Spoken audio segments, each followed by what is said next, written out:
So before I get ready for you today off this video, we're going to talk about YCAP. Yep. We're going to talk about your new YouTube channel, maybe. Yep. I want to talk about some projects you have going on. I want to talk some big picture stuff with boxing.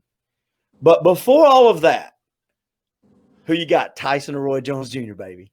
Golly, man. I saw that yesterday, and I tell you, man, I've said this all along. Both of those guys have no business doing this. Oh, stop it. Let's be honest. But now, a buddy of mine hit me up and said, Andy, it's live sports, man. And now's the time for it. And so I started thinking about it. I said, okay, well, Clint, Roy's going to run away from him. He's going to stay away from him. And if Tyson can catch him, he'll knock him out. I don't know. But Roy Jones has knocked out a lot of people too. He's got that left, that sneaky left, man. Yeah, but he had Tyson's a different chin. That is a different chin. Tyson's also a different punch. I don't think he's been hit by somebody like Tyson. No, he has not. My money's on Tyson. From the training videos, Tyson looks like he's for real, man. I don't know what they're putting in his system, but I know he ain't getting tested before that fight. I can tell you that right now. No, not for an exhibition fight. It ain't no testing going on. His blood has got different colored stuff in it. I can promise you that right now. That dude looks amazing for 50-something years old. Yes, he does. But anyway, I thought I would get your take on it. So let's do this. Let's stay on the boxing front because I want to talk about YCAP in just a second. We have had these conversations. You and I have had these conversations about boxing, looking back on it, because I think you're about 10 years younger. How old are you? I'll be 39 this year. Yeah, you're about 10. Okay, well, 12 years younger than me. 13, 15, carry the 1, -7. Damn young kid. Well, so but you've been in boxing for a long time. Your dad, Joe Smith, was one of the managers to the Olympic boxing team. You've been involved in boxing for most of all your life, as training, manager, boxing yourself. So we've had conversations where we've talked about our favorite boxers going back in the past. And I default to when I could watch boxing on Friday nights or on Sunday afternoons, and I didn't have to pay-per-view. I could watch Thomas the Hitman Hearns. I could watch Hagler and Sugar Ray Leonard. I could watch, the Larry Holmes. I could watch those things, and I didn't have to pay a lot of money. But I never asked you this because I had this conversation with a buddy of mine last week. The best jab or the best right, the straight right. Because here's where I landed. And I remember my dad saying this when I was a little kid about Larry Holmes. Larry Holmes, in his mind, had the best jab of a heavyweight ever. It was a stiff jab. Do you like stuff like that? Do you watch things for stuff like that? Best jab, in my opinion, is Evander Holyfield. I mean, the dude just.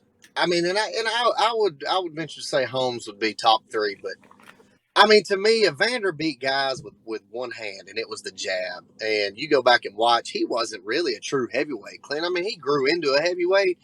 He was a lot shorter than a lot of those guys, man. And Evander beat guys with the jab.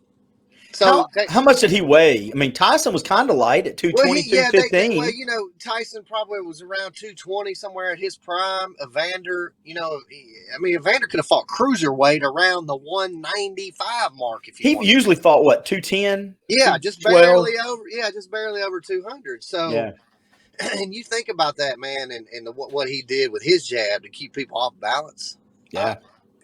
It's hard to argue that he doesn't have probably the best of all time. I saw him on the Joe Rogan podcast because they I go back and watch some of those old ones, and it was a great interview, but it didn't bother me. But you can tell though, being hit in the head that many times, and it doesn't affect everybody. It looks like George Foreman may have gotten away with it up until this point, but you can tell at some point it takes a toll because the way he was talking has nothing to do with his IQ. It had to do with his motor skills. I could just tell he didn't sound the same way he did 15 years ago.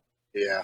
And those dudes, man. I mean, Evander, we had him in Chattanooga back early 2000s for a couple of events that we did. And even back then, Clint, you could tell that he was already beginning to have some early onset, not so much dementia, but just like you said, fine motor skills, doesn't pronounce well, and that's not, I mean, Evander came up he was an educated young man. Yeah. But yeah, I mean, to answer your Well, question, it definitely has affected him long term. I was at a few of those events. We rode in a limo with him a little bit when he came in town. And Yeah. that's what I was kind of comparing it to. Yeah. Because, I mean, then it wasn't – I can just tell a difference from the, 30 minutes I was around him at that point, which was 15 years ago, 12 years ago maybe, Mhm. 10, whatever it was. And what I heard on the podcast. I'll never forget when we did one of our pro fights, the promotion stuff, we had a table set aside because we thought Evander was coming in. And rumor got around that was going to be the table for Evander, right? And I remember people coming up to me going, "Hey man, you think I can change tables?" No, you can't change tables. Everybody, those ones that are sitting next to that table are the ones that paid a lot of money. In case Evander comes, the people that wrote the big checks get to reach over and say hi to Evander.